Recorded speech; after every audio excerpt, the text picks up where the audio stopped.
Right, hi, Oakbrook here, and this is a concerted effort to actually cover Ondo in Insurtech. Right, so let's get straight into this. Nothing to do with leeks in the field that you might eat that are members of the onion family. We're talking about leeks as in water leaks, and a couple of sort of reasons to concern ourselves with those.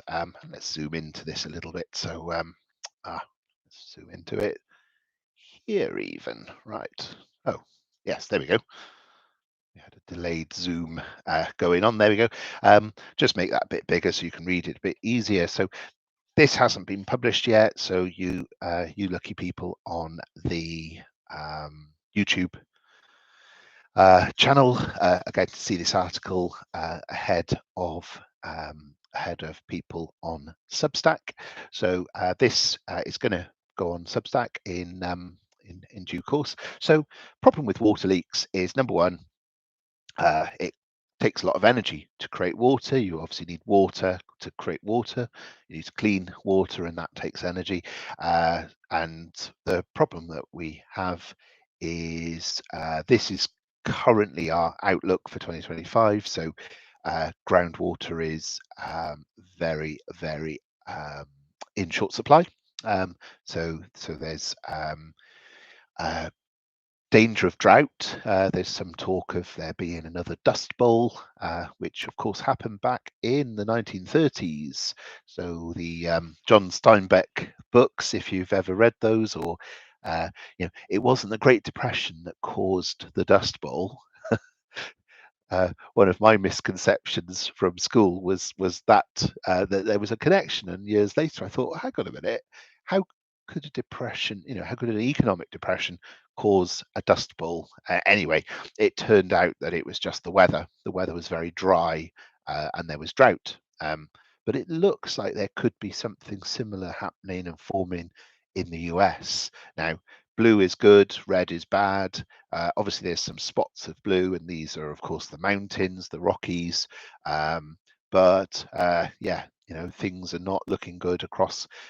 This is obviously a large part of the grain producing or the soybean producing Midwest, but also here all the way across to New England. So a lot of areas where, and obviously forest fires as well. But anyway, scarcity is a problem. So if you've got a way that you can stop leaks, then that's a way of addressing the problem.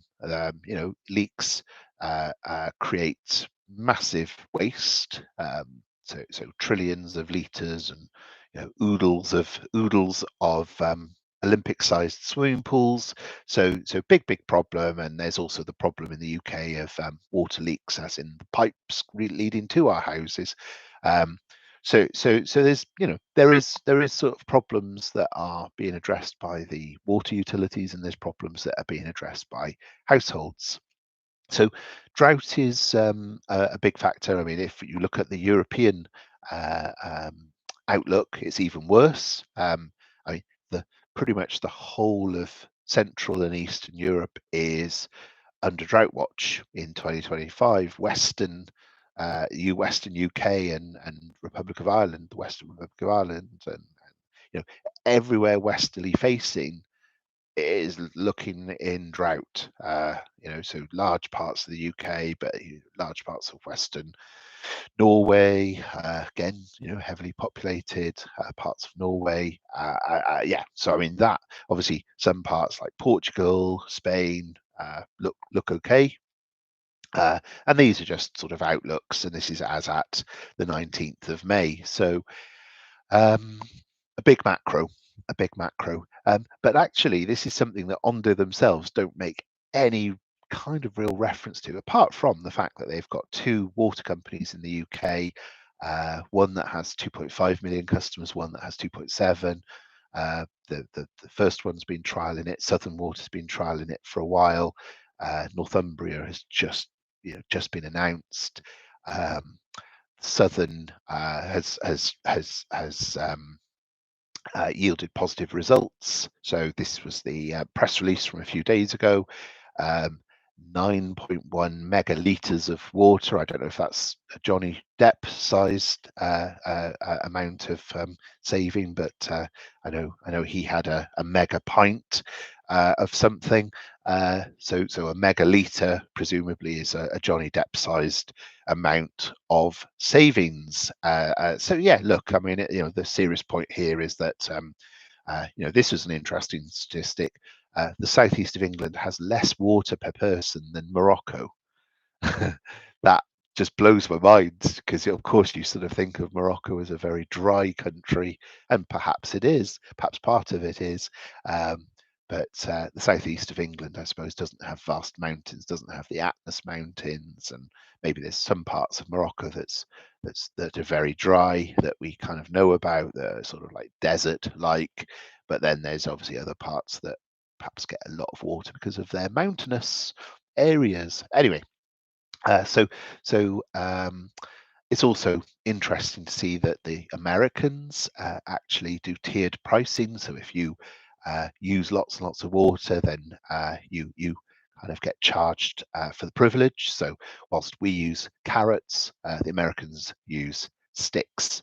So that's stuff that is, in my opinion, nothing to do with what Ondo themselves say about their technology, but it's an application of the technology that I think exists nonetheless, is perhaps what I'm saying here, and not just in the UK. I mean, it's a problem across look at this. It's a problem across the entire continent of Europe, and okay, even if Spain and Portugal are nice and blue in 2025, 2026 they could be like that. So it's not the case that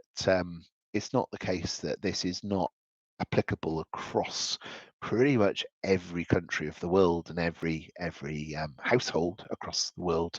So the run the growth, the total addressable market. I'm going to be talking about a total addressable market today.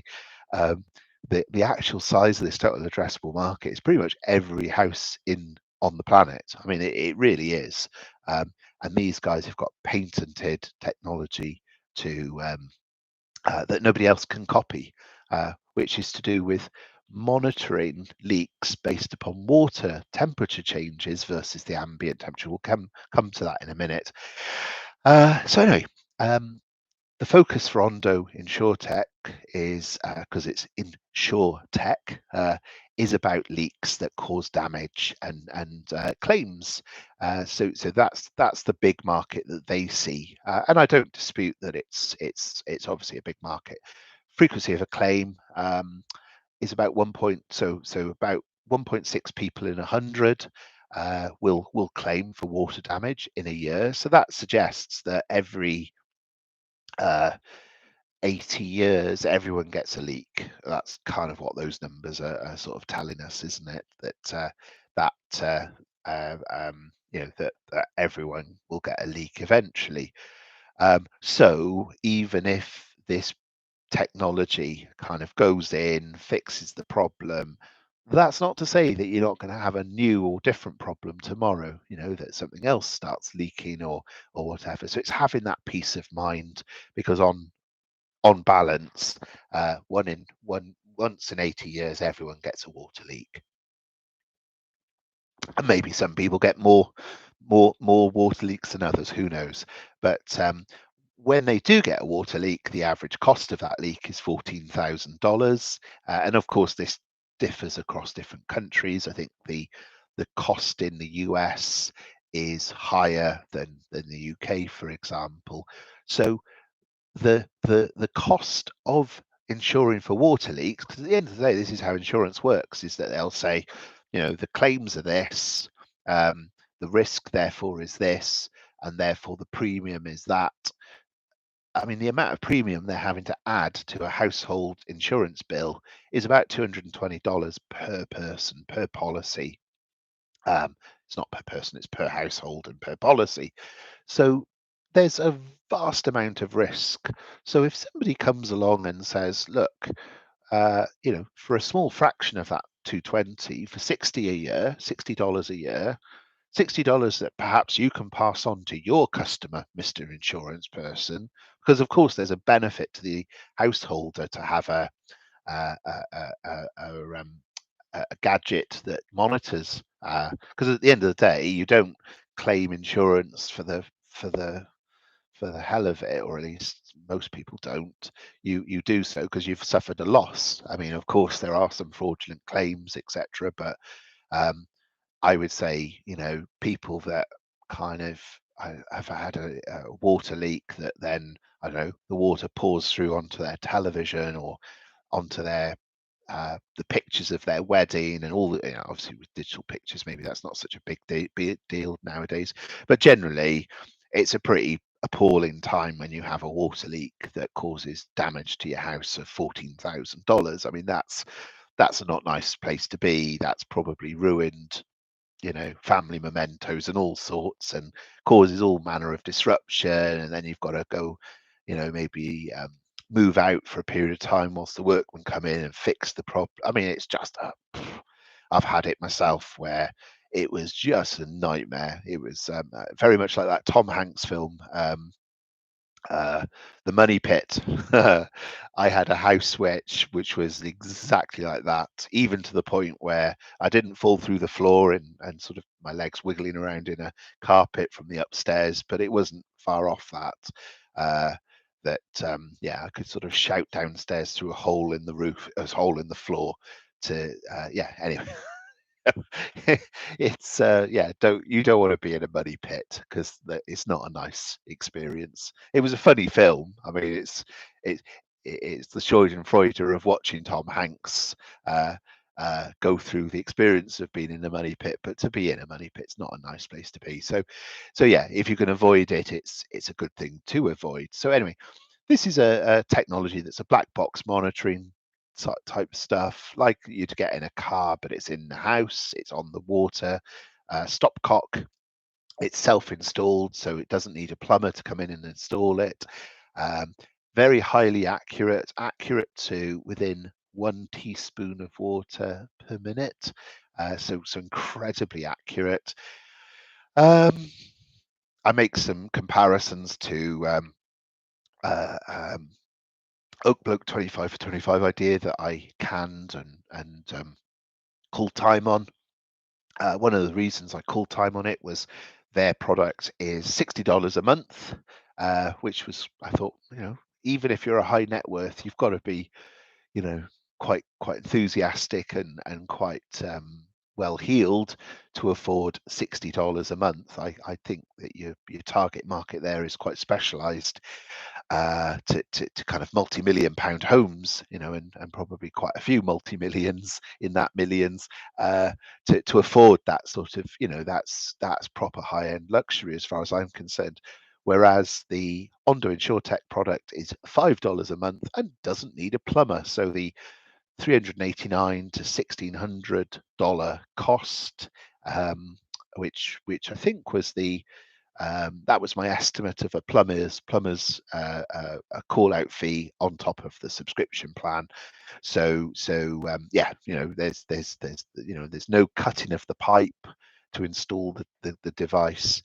And the thing is, monitoring based on flow is not as accurate as monitoring based on temperature, because there could be flow for legitimate reasons, whereas changes of temperature, there's sort of a key difference here, that changes of temperature is a more reliable way of doing it. So yeah, doesn't require professional installation. The background to this was that it was a buyout from HomeServe, so I kind of like the story. HomeServe is still involved. They do the plumbing, so there's a call out plumber service as part of this. So when you get one of these devices, very often the insurer will provide it to you for free in the UK or charge $5 in the US.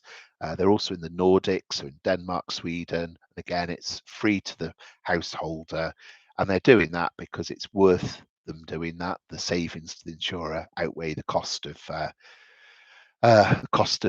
delivering it. It uses a patented technology that monitors for changes in temperature. So the black line is the temperature of the ambient, as is the ambient air temperature, so the temperature outside the box. And then this is the blue line is the temperature of the water inside the pipe that it's monitoring. And the way it works is that when you flow or when water flows, that causes the temperature, because cold water comes in. Like water from underground is colder than water that's there in the pipe. So when the water flows, the temperature goes down. Okay, but that water that once you stop, once the water flow stops, uh, that the temperature of the water in the pipe should return, as we see here, within about an hour, should return to whatever the temperature is outside, the ambient temperature. So if it returns, happy days, green tick. And this could happen sort of throughout the day. I mean, you could have, in a busy household, you could have the taps running at various times. You can have the washing machine running overnight. But I suppose the logic is at some point during that day, you should get sort of these two lines returning to sort of close to one another, if not the same as one another. The problem then is, like, if you've got constant drip, drip, drip, or water coming in from a flow, then it won't return. That you get an appreciable difference between the ambient and the water inside the pipe, and that's how that triggers the alarm. And nobody else can do this technology. This is patented to do it this way. If you do it just based upon flow, well, that's less accurate. And in fact, they say some of the different technologies are not very accurate at all. That they will, you get something called false positives, where it will say, "Oh yes, there's a problem," and there's not. Is kind of the other problem. So, and it's called ONDO because ONDO is the Japanese word for flow. For change in temperature. So so it's change in temperature. Insurtech is quite appropriate. And the other thing I would point out is ONDO is Italian or Latin for wave.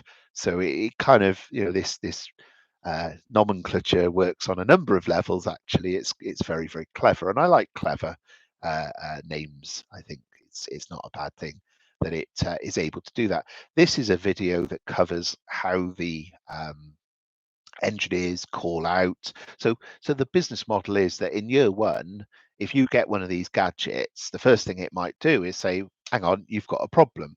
So Ondo actually sort of factor this into their profitability. So the way it works in the UK and in Denmark is that the insurer will pay for pay either all or some of the cost of that plumber or leak detector, who actually physically goes out to the household. The way the app works is the app will say, "Oh, please could you go and check X, Y, and Z?" So it'll suggest things for the householder to check before the engineer comes out or the plumber comes out. But eventually, once those possibilities have been exhausted, the engineer will come out. And the engineer themselves, I mean, this video shows you how the engineer themselves do things like pressure tests and have gadgets and technologies to work out where in the house the leak is happening, so they can isolate certain areas and do different things to work out, so they can sort of follow the pipe work to work out where the leak's occurring. Which again, I can speak to somebody saying, "Oh, we're going to pressure test your radiators to work out whether you've got a leaking radiator or a leaking pipe that's leaking the hot water." So again, it was one of these that they said, "Oh, well, you could either wait for the damp patch to start, or we could sort of go and start digging up the floorboards." And I was sort of scratching my head thinking, well, oh, that sounds like not such a great. So I guess I can see in my own life that a leak bot device would be jolly useful. So after this video, I'll probably be seeing about home insurance with one of the insurers that offer these, because that sounds like a good deal to me. But we'll see. Anyway, it's not about me, it's about this share. So anyway, they've made significant strides. They've grown. There's various percentage growths. They've signed up various US insurers. So I'm not going to kind of read out all of these because you probably have you presumably are aware of the Ondo Insurtech story, and these are all RNSs. But there's sort of various good news stories within the RNSs as to the expansion and growth, and I'll be talking about my interpretation of that shortly. And that's been a mixed bag because there's been in growth in and there's two levels of growth. Actually, it's quite interesting that you've got the total addressable market. So I said in my opening comments that the total addressable market really is every household in the world. But that's kind of not true because you've got two factors. You've got obviously you've got to have either an insurer who signs up as a customer of an Ondo Insurtech, and therefore their customer base then becomes a total addressable market. That's what's understood by a total addressable market, is how many customers does the customer have. That's sort of the first definition. And then the second definition, going back to the scarcity and drought, obviously the water utilities are the other type of customer that aren't insurers but are also tasked with addressing water leaks. Different motivation, because the water utilities couldn't give two hoots whether you claim it on your insurance. It's not their concern.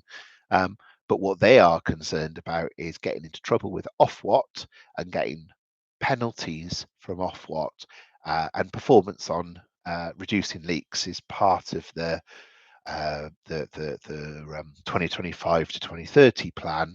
So there's quite a bit going on with what's called PR24, which is an agreement between the water utilities that are, for the most part, private companies, for profit companies. Not all, there are a few exceptions. I think Northern Ireland and Wales are perhaps not for profit companies, but the rest of them are all for profit companies. And then you've got the regulator, which is a Quango, a government body that sets the rules, sets the amount of money that they can charge, and also sets rules as to how much investment needs to go in and things like this. And one of the key focuses is on investing into leak minimization, because if you can minimize leaks, then you can obviously waste less, and if you waste less, then that's reducing CO2, and if it's reduced CO2, then that heads towards net zero, which is on the government's mind for 2050. So there's that whole virtuous circle to that. Okay, so anyway, that's sort of the key milestones to date. We've talked about the technology. I'm not going to go back over that again. So that kind of brings me to market position and challenges. So bearing in mind, these are the customers. These aren't the customers themselves for the most part, although you can go out and buy a leak bot for £149 if you so choose. They do sell them on their website, but generally people get them free from their insurer or from their water company. At the moment, the water companies are just trialing them with a few hundred sample people and considering whether to roll them out to millions. I mean, if they do, then obviously that in itself is a huge coup. And the results, as you saw earlier on in the article, were very, very positive. Very, very positive, not just that the detection is happening, but these are actually, these are the engineers diagnosed the source of the leak. So this isn't just detecting a problem, it's sorting a problem out. Okay, so that is perhaps a key thing to consider here. Quite funny, because there's lots and lots of 5-star reviews, and then every now and again you get these 1-star reviews, and these are what I call the sort of make me a bicycle clown. And what I mean by that, and that comes from this very this film that you may have watched, where the young child that this gentleman here, this actor here, is making little balloon things to impress a certain young lady. And this young child, he's not getting paid to do this. He's there just kind of as a cover. And this young child says, "Make me a bicycle clown." And he goes, "Why are you yelling? like who do you think you are, you little something?" And then the child, sort of says, "Shut up, funny man, and make me." And the young lady sort of uh, eyes him up, and he kind of thinks, right, I'm not going to create a scene because I want to impress. So he goes, "Do you know what? I'm going to make you a bicycle." So he does. He makes him this huge bicycle. But my point, hopefully my point that I'm making here, is that, like, when you're getting something for free, to kind of then go, "Oh, 1 star," like, come on, like, you're like that young child, "Make me a bicycle clown." Like, I just don't get how off the charts some people are. Like, what do they say? Don't look a gift horse in the mouth. Which actually comes back to that saying comes back to people would donate, rich people would donate horses, and looking a gift horse in the mouth was examining their teeth, and if they had rotten teeth, to kind of say, "Oh no, I don't want the horse." And the point was, well, uh, you know this horse is being gifted to you, so don't go looking inside its mouth, because that would just be rude. So I guess, when I sort of see the negative reviews, I was curious just to see whether there was any reviews where it was like, no, this just doesn't work. And I think the reviews I saw were people expected the plumber to go and fix, like, broken showers or broken washing machines. Like, if you've got a leak because your shower needs replacing, that's not sort of down to a leak. That's down to, you need to replace your utilities, like your white goods. Like like that's the point at which Ondo say, well, no, we're not here to kind of sort out your house. Like, you know we're not here to make you bicycles. We're here to make you like a little giraffe or something. That's what we're here to do. And, like, most people would be grateful at getting a giraffe for free. Like, oh yeah, wonderful. So that's kind of the reason I put that video in there, uh, as well as it's a bit of fun, that it's a serious point, that you know pretty much every review, and I looked, as you see there, I looked at 100 of them, uh, uh, pretty much were universally like 5 star, absolutely amazed and amazing. How brilliant is this? Best thing since sliced bread. So you could just imagine the positive PR, the positive word of mouth that comes out of this. And probably the sort of thing, not being funny, but the sort of thing that, if you're an insurance company considering, taking on LeakBot, and like, you just imagine how many customers would say, "Oh, you ought to go with so and so insurer." And I mean, well, I'll call out the ones that are, Admiral, Hiscox, Aegis, I don't know if I'm pronouncing them correctly, NFU, and there's one other, forgive me, I forget who, but well, we'll come to it later on in the article. But it's the sort of thing where, like, if I had a leak bot and I sort of had an engineer, "Oh yeah, we've just gone and fixed your leaking, I don't know, water cistern," or whatever it was. "Oh yeah, it just needed a little twist of a spanner in the right place." Great. I'm going to be the happiest man, and I'm going to tell all my friends about it. I honestly do think this is the sort of product that people would tell their friends. Like, I was so amazed with this little gadget that came through the post. I stuck it in on the pipe. It set off an alarm on my phone. The app on my phone. "Oh yeah, you've got a leak, Oak Bloke." I used the app, and the app told me to go and check this and check that, and I did that, and I was like, "Oh, it's still leaking, it's still going off." So I arranged for a free plumber. I mean, like, who gets free plumbers? Like, what planet are you on where you sort of, you're disappointed with the plumber? I mean, and there were one or two stories where I think somebody's washing machine stopped working, and it was because the Ondo plumber had forgotten to sort of put the water back on for the wash. I mean, that's unfortunate. That is unfortunate, but that's sort of like 1 in a million type stuff. And like, I would just see the funny side of that. I would actually say, well, do you know what?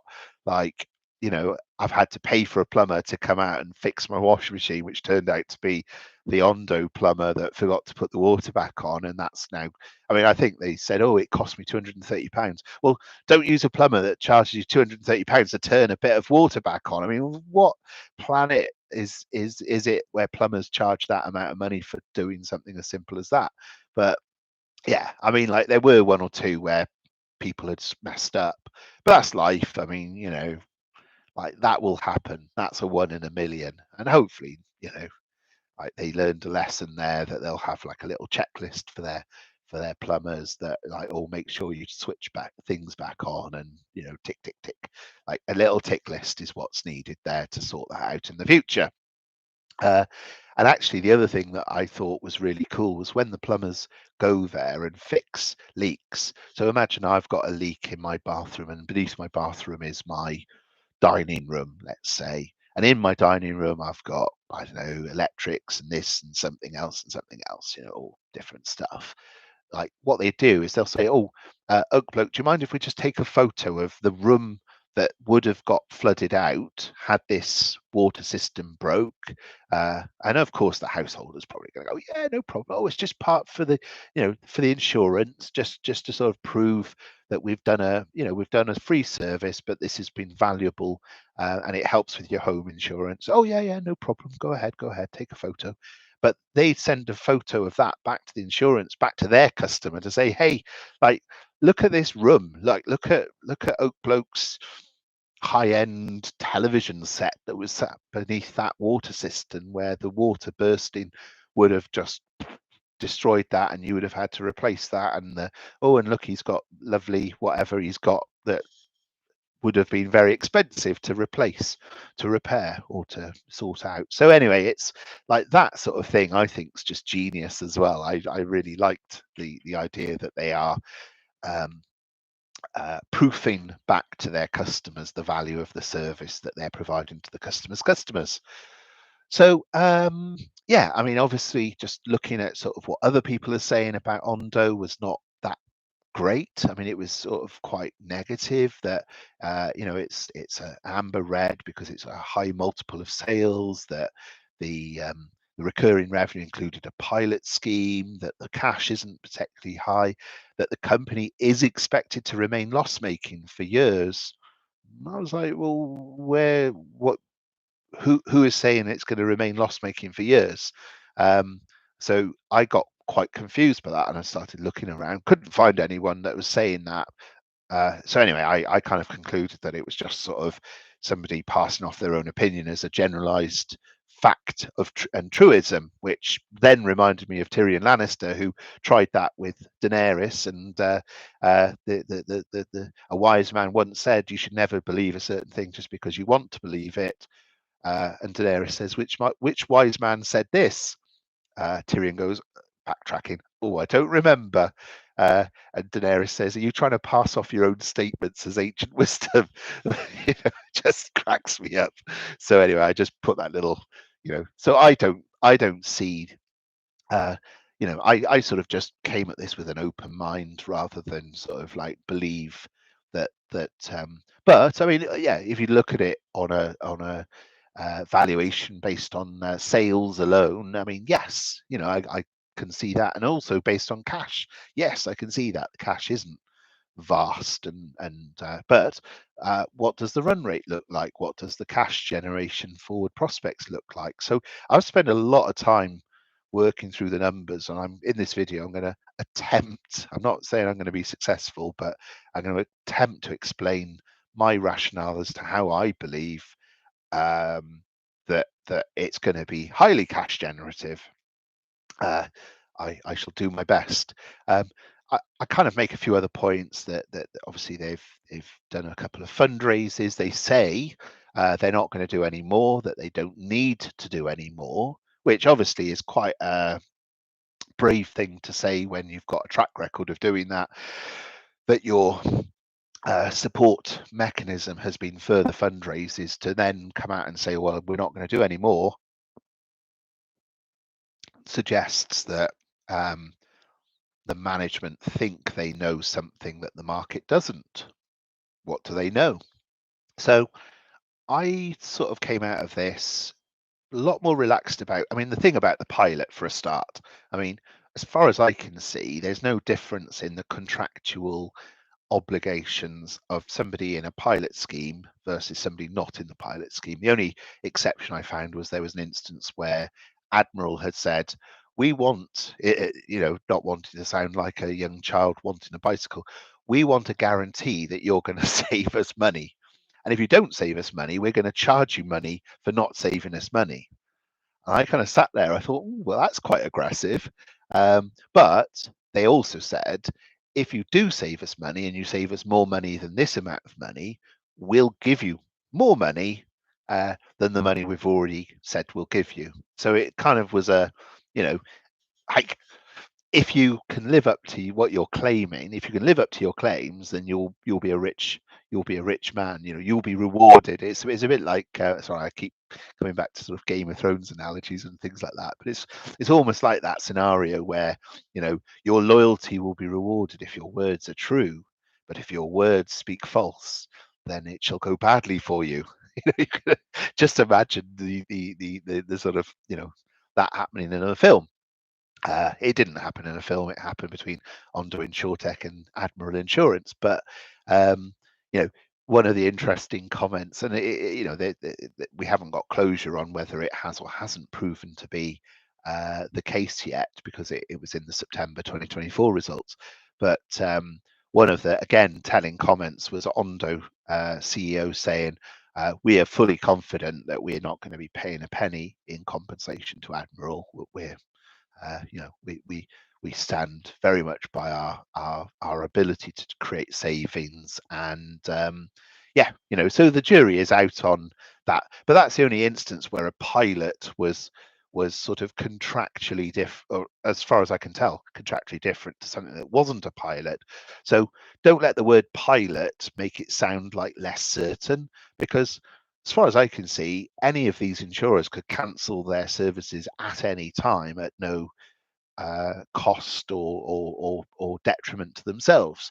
I mean, they carry on because it's worth them carrying on, because they're lowering their risk, they're improving their customer service, their customer satisfaction, they're lowering their claims payouts.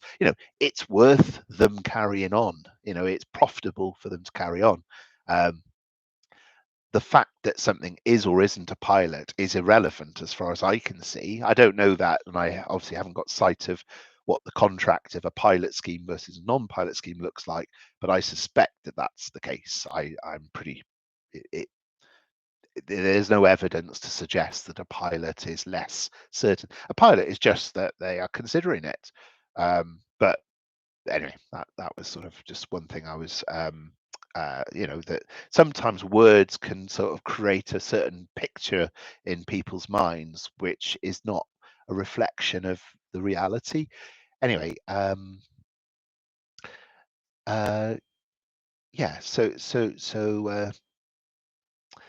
just moving on then. So one of the other things called out was so this pilot was with Hanover, and that was into 2 states that are already being serviced with other American insurers. So we're not talking about launching any new operation into new and unknown territories. These are existing territories that already have plumbers based in those territories, that have sales representatives based in those territories. So it's an existing operation. Okay.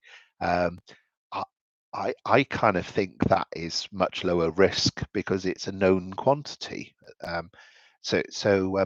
There were a few other points. I mean, I'm just going to set out a series of points now that are excerpts from the trading update from April, and there's one in there from February. So a couple of things that are said. The recurring revenue, annualized recurring revenue of 5.9 million, boosted by this pilot scheme, across multiple sites. So 5.9 million, we're going to see in a minute, is a far, far higher number than the previous numbers. So that's fact number one. Fact number two is that there's deferred revenue of 3.1 million. What we're going to see for this is for undelivered leak bots, expected to be delivered in the year to 2026, March 2026. What we're going to see is that deferred revenue is far, far higher than prior years. In fact, down here, I've got the prior year numbers. That was the number as at September 2024. That's the number at September 2023, and that's the number at March 2024. So it's over double where it stood back in September last year, 7 months ago. So 1.2 million growing to 3.1 is 160% higher. So more on that in a minute as well. They also tell us that by March 2026,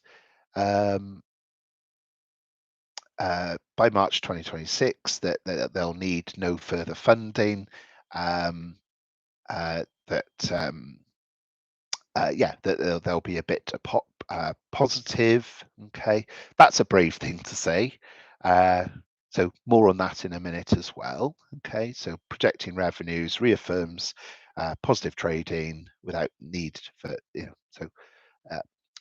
also, this caught my eye. 16% of recurring revenues, just 5% of customers. So 5% of customers, as at last September, was 7,555 customers, but they're paying 3.2 times more recurring revenue.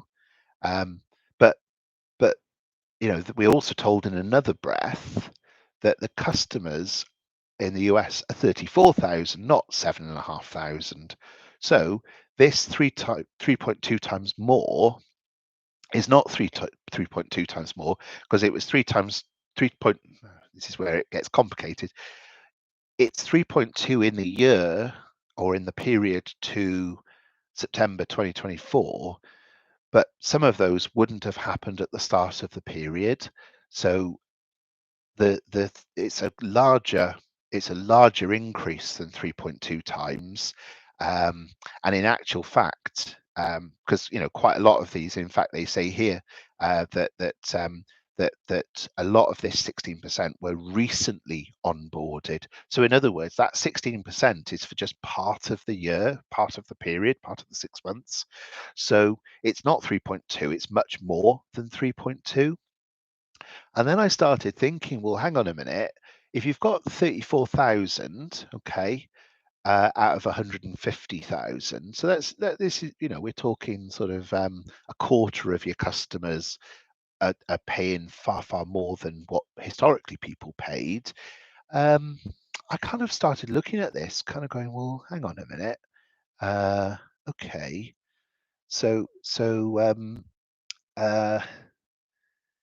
yeah, and then there's other things as well, like the growth rates and so on, and also the production was the other thing that caught my eye. And in fact, I don't know if I actually put that in the article, and I should have done, because that is also a very highly salient fact. That let's quickly nip that into here as well. So you won't mind if I just quickly do that. But I kind of it did catch my eye that what we're talking about is historically there was a production rate of 120,000 units a year, which I must admit I've kind of struggled with, because they're not installing 120,000, so I don't know where all these units are going. But what I do know is that, I mean, theoretically they should have hundreds and hundreds of thousands of these kicking around somewhere. I suspect what it is that there's hundreds and hundreds of thousands that are sat in a little cardboard box that's been delivered to people that haven't switched it on, that are too lazy to put it on their pipe. So I think, you know, there's a load of these leak bots that are just sat around in people's homes that haven't actually been implemented, because it's only when they get plugged in that they then get counted as part of the 151,000. So and I don't know for how long this 10,000 a month has been going, and whether that itself is an increase. Um, uh, but we also know that production has grown from 10k a month. Okay, so monthly capacity to 40k a month. I mean, that's nearly 500,000 units a year. Now, why would you go from making 120,000 to 500,000? Well, that's because your demand has gone up. I mean, if we sort of say, well, you know, like 2 in 3 of these little gadgets sit in brown boxes on people's shelves or wherever they've dumped them, or they've chucked them in the bin, I don't know. But you know, there's a lot of people, I think, that just haven't installed these because they, you know, like where are these 10,000 units a month? Because the figures are not for, you know, the growth isn't 10,000 a month, the growth is more like 3,000 a month. So 2 in 3 go in the bin. But that still means, well, sorry, I don't mean literally go in the bin. I think they just sat on a shelf somewhere. They just, you know, people haven't got round to installing them. But we're still saying, like, even if we keep with that 1 in 3 and 40,000, I mean, we're still talking about 160,000, you know, growth. 160,000 would be 1 in 3. So keep that number in mind. And now we get to the economic model. So we see a couple of things that were very useful to understand. They actually tell us about the fact that the 3.2 times is actually $60 a year, $5 a month. It appears to be the case that the American insurers are actually charging their customers $5 a month, so it's not actually costing them a single bean.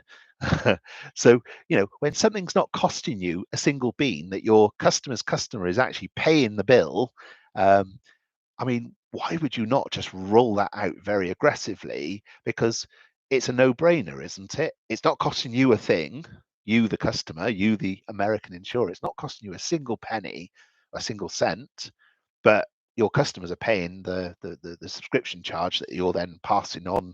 You know, like, we'll charge our customers $5. We'll give you the $5. We'll take the fact that they're not claiming $14,000 claims from us. You know, for us, the 220 per customer saving, you know, on average, is worth us doing this, where we make no money on it directly, but we're making money on the saving of claims. That's what the insurers are in more interested in. So anyway, that's that bit.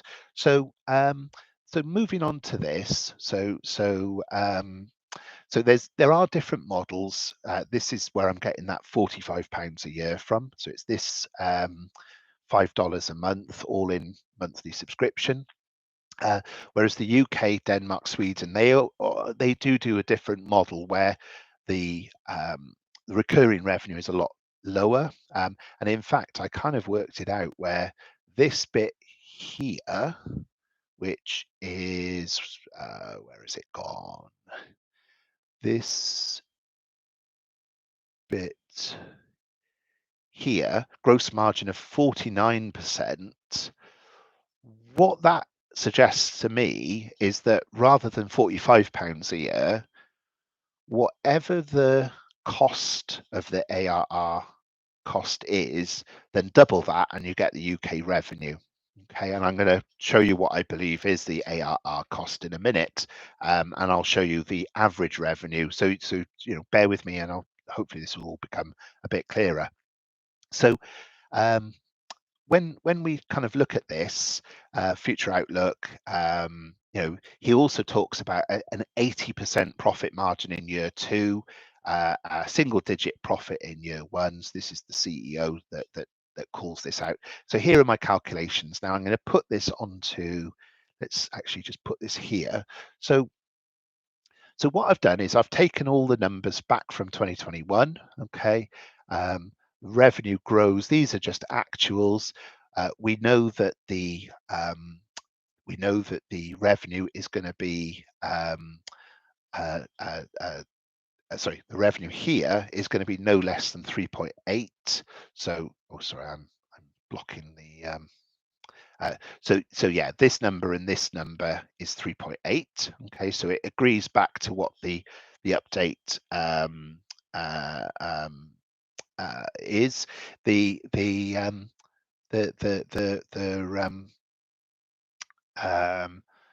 So the recurring revenue is based upon the number of households. This is, again, these are just actuals.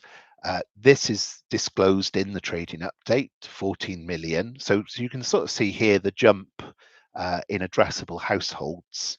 And then this percentage down here is then the penetration. So it's basically saying, here's the actual households and here's the addressable households. So this is the market penetration, 1.4%, and it grows to 8.3, 9.6. But you see, as the addressable market grows, this grows 5 times, that your penetration drops, because it's obviously proportionate. This 3.8 is the average over all of these time periods. So that's the sort of penetration that they've managed to get on average in the past. And obviously here you can sort of see they got it up to 9.6, that kind of thing. And there's reasons to think that these forecast numbers that I'm using are incredibly conservative. Couple of reasons. Number one, the Americans are actually positively, bearing in mind charging $5 a month, but perhaps what they're then saying is, well, do you know what? Actually, let's kind of give them 6 months for free, or let's give them a discount, or let's sort of do things to soften the blow, or let's even give them this for free, and we'll take the hit of, because if they take the hit of $5 a month, which is $60 a year, but they're saving $220, they're still making $160 statistically. So the Americans, we are told, again by Ondo, are being more aggressive in their marketing of the leak bot to their customers than the British and the Europeans have been and were. So these penetration levels, I mean, I'm only assuming 2.8 by 2027. So I don't believe these numbers are particularly aggressive. 2.8 would equate to, now all these sort of peachy colored numbers are my supposition. These are not known numbers. These are my supposition. But I'm basing this, so I mean, like that, for example, is based upon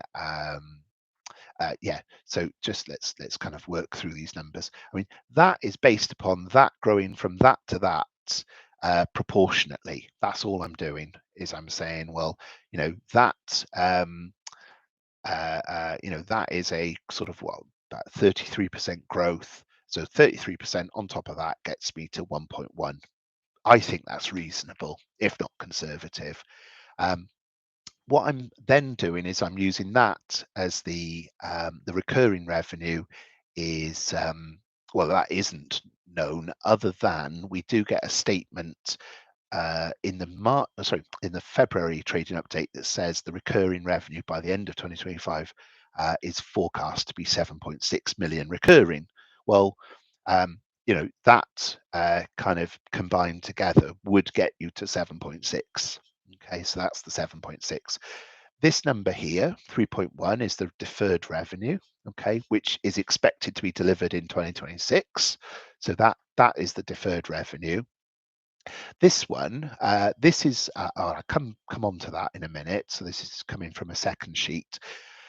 Right, where else do I go with these numbers? So these revenue per household, these again are just calculations. I'm basically taking the value of the recurring revenue divided by the number of active households to give me a per household per year number, which is about, 80p, 70, 80p a month, £8 a year, very low numbers. Obviously, far, far, far, far, far lower than the 45 quid a year we just saw for the USA. So the 3.2x, which perhaps was based upon maybe like a month or two's worth of the 6 months of revenue. If you take £8 as that's the sort of marker. We're not saying 3.2x, we're saying about 6x. Yeah, the revenue is 6x, the recurring revenue is 6x in the US. The bit that was sort of difficult to split apart, and obviously I'm just making reasonable assumptions to split it apart, but what I'm showing you here is I work out or try and work out the revenue per new household. So this is kind of like including the money they're getting from the insurers for the plumber, because in the UK and in Denmark, they get compensated by the insurer for having to send a plumber out. That's the model. Whereas the US, they say, no, no, no, right, the plumber's your problem, but we'll give you 45 quid a year per household per year. So it's kind of, obviously it's all fudged together. The 45%, sorry, let's go with this number next. So this 1.9, what I did to kind of get here was the comment that was made by the CEO that said, in year 2 or beyond, it's a 70 to 80% margin. I said, great, okay, thanks for that. Let's look for numbers that fit with a 70 to 80% margin. And the number that fit was £1.90. Okay, so if I sort of change this to £3, you'll see all my numbers change, and my margin now is 60% or 66, 60-ish% margin. That's, that cost of sale is too high. So anyway, I kind of said, right, well, let's find a number that fits the shoe. And this was the number that fitted the shoe. So anyway, that's where I get my cost of sale from. On the UK, we know the gross margin is 49%, which suggests that the ARR per household, so the ARR, I think where it is, the revenue per actual household, this number here, this is made up of like about £3.90 is the UK and maybe Denmark. So these sort of £7-8, the recurring revenue per household is sort of growing higher. And I appreciate, it's you can't see very much clear evidence of this.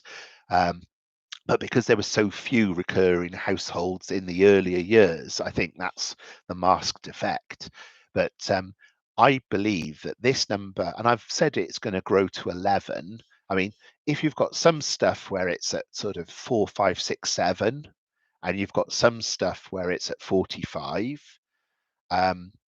11 is again very conservative, because the 45 will drag up the sevens far, far higher. I'm sort of saying like 11 as the average between all of those would suggest that there's 80, 90% UK, Denmark, Sweden, and only sort of 10 or 20% US, where the reality is it's 25%, yeah, and it's growing the fastest. So 11, I think, is incredibly low, probably stupidly low.